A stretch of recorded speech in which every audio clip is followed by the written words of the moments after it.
Movie की शुरुआत एक नाइट क्लब से होती है और क्लब में एक लड़की परफॉर्म कर रही होती है जिसका नाम है टेरे। टेरे अपनी परफॉर्मेंस देखकर क्लब से बाहर आती है और बाहर आते वो अपने एक फ्रेंड से मिलती है जो उसको डिनर पर चलने के लिए पूछता है। और टेरे उसे ये कहकर मना कर देती है कि सुबह उसे बहुत सारे काम हैं और सुबह उसे जल्दी हॉस्पिटल भी जाना है। इतना कहते ही टेरी वहाँ से चली जाती है। नेक्स्ट डे टेरी हॉस्पिटल जाती है और अपने डेली रूटीन के सारे काम ख़त्म करती है और ब्रेक में वो रहने से मिलती है जो कि उसकी कलीग है, जो कि बहुत अपसेट होती है अपने मिसकैरेज की वजह से। टेरे और रैनी काफ़ी लंबे समय तक बातें करते हैं। टेरे रैनी को ये समझाती है कि लाइफ में हर एक चीज़ एक खास मकसद की वजह से होती है।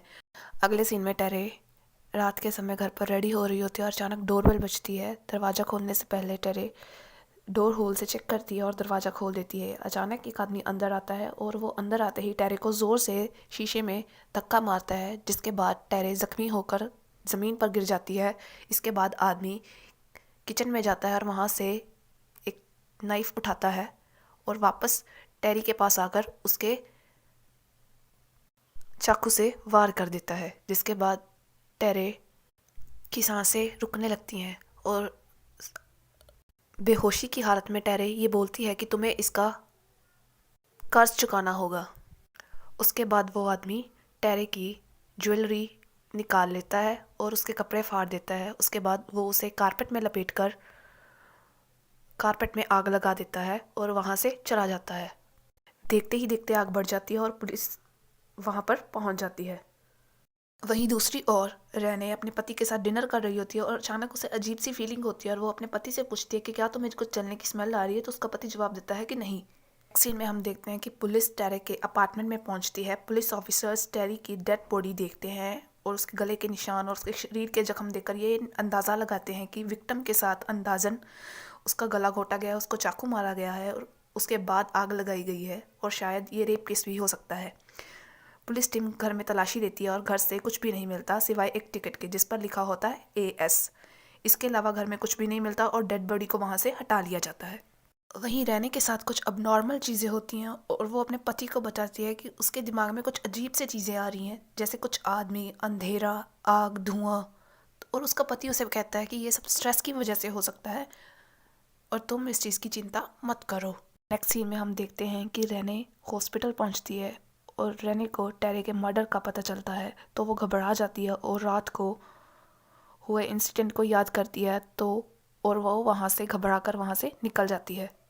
हॉस्पिटल में सब जगह टेरे के मर्डर के ही चर्चे हो रहे होते हैं। अचानक रेने हॉस्पिटल के एक कमरे में पहुंचती है। वहाँ उसे टेरी दिखाई देती है। वो रेने को उसकी हेल्प करने के लिए बोलती है और इतना बोलते ही वो गायब हो जाती है। अगले सीन में हम देखते हैं कि टेरे का कज़न टेरी की डेड बॉडी क्लेम करने के लिए हॉस्पिटल पहुंचता है और वहाँ उसे पुलिस टीम इन्वेस्टिगेशन करती है और उसे पूछती है कि क्या उसे किसी पर शक है, क्या टेरे का कोई दुश्मन था। तो टेरे का कज़न उनको जवाब देता है कि उसका कोई दुश्मन नहीं था, किसी को टेरे से क्या प्रॉब्लम हो सकती है। तो पुलिस टीम उसे ये बताती है कि घर में फोर्सफुली एंट्री के कोई साइन नहीं है, जो कोई भी था टेरी उसको अच्छे से जानती थी।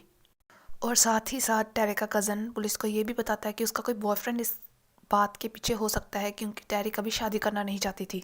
इसके बाद पुलिस टीम टेरे के बॉयफ्रेंड्स के पास भी इन्वेस्टिगेशन के लिए पहुंचती है, पर उनसे भी कुछ खास पता नहीं चल पाता। वहीं पुलिस टीम को फॉरेंसिक रिपोर्ट के से पता चलता है कि आग लगने की वजह से फिंगरप्रिंट्स भी किसी बात की पुष्टि नहीं कर पा रहे। अगले ही सीन में हम देखते हैं कि रेने अपने रूम में अकेली होती है और वो ज़ोर ज़ोर से चिल्लाने लगती है। उसकी चीखने की आवाज़ें सुनकर उसका पति उसके कमरे में पहुंचता है और वो देखता है कि रेने एक खिड़की के पास खड़ी हुई है।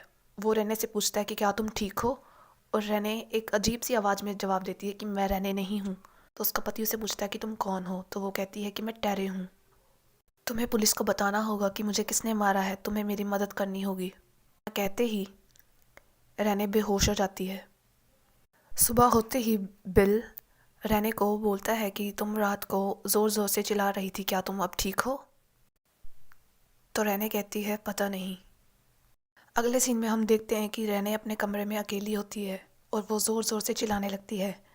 उसके चीखने चिल्लाने की आवाज़ सुनकर बिल नीचे से भागा कमरे की ओर जाता है। रेने अजीब सी आवाज़ में उससे पूछती है कि क्या तुमने पुलिस को बताया, तुम मेरी मदद क्यों नहीं कर रहे हो? बिल उससे पूछता है कि तुम मुझसे क्या चाहती हो?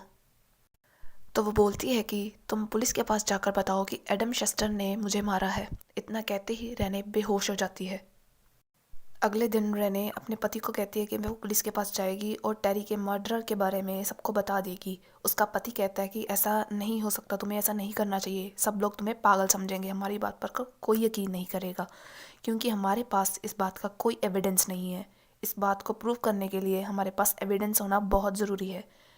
अगले ही सीन में हम देखते हैं कि रेने और बिल दोनों पुलिस के पास जाते हैं और रेने कहती है कि टेरी मर्डर केस के लिए उनके पास एक इम्पॉर्टेंट इन्फॉर्मेशन है जो कि विजन्स के थ्रू उन्हें पता चली है।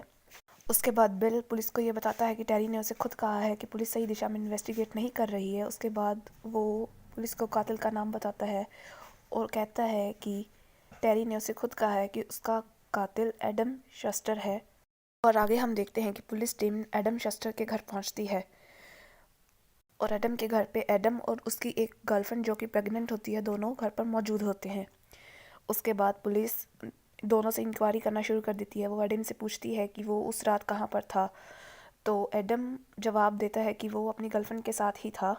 तो उसकी गर्लफ्रेंड भी उसकी हाँ में हाँ मिलाती है और पुलिस के जाने के बाद उसकी गर्लफ्रेंड उससे पूछती है कि उस रात तुम सच में कहाँ पर थे, और एडम कहता है कि वो झूठ नहीं बोल रहा, वो कहीं और था। तो नेक्स्ट सीन में हम देखते हैं कि टेरी की आत्मा रेने के शरीर में दाखिल हो जाती है और वो पूछती है कि पुलिस ने अभी तक एडम को अरेस्ट क्यों नहीं किया।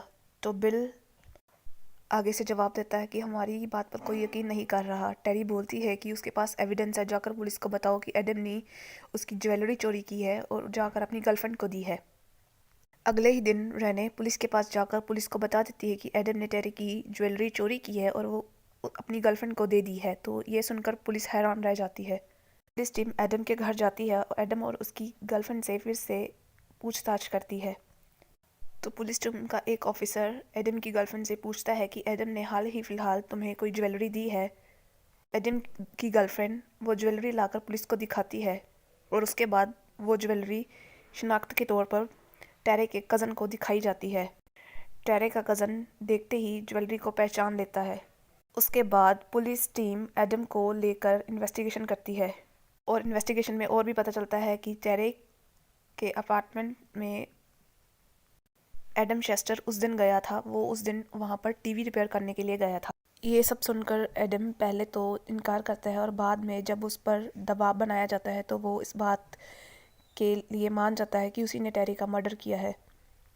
उसके बाद एडम के खिलाफ केस दर्ज कर दिया जाता है और पुलिस उसे जेल भेज देती है। उसके बाद कोर्ट रूम में एडम अपने स्टेटमेंट से मुकर जाता है और कहता है कि पुलिस ने उसे ये स्टेटमेंट देने के लिए उस पर दबाव बनाया। इतना कहते ही उसे वापस जेल भेज दिया जाता है। अगले ही सीन में हम देखते हैं कि एडम लॉकअप में बंद होता है। अचानक उसे बाहर से कुछ आवाज़ें सुनाई देती हैं और वो जब बाहर देखता है तो उसे कुछ अबनॉर्मल चीज़ें दिखाई देती हैं। नेक्स्ट डे एडम जब हेयरिंग के लिए कोर्ट आता है तो अचानक बैठे बैठे एडम के दिमाग में टेरी की लास्ट बातें उसके दिमाग में घूमती हैं। अचानक उसे कोर्ट रूम में टेरी दिखाई देती है। उसके बाद वो खड़ा होकर भरे कोर्ट में अपना जुर्म कबूल कर लेता है कि उसी ने टेरी का मर्डर किया था और यहीं पर मूवी ख़त्म हो जाती है।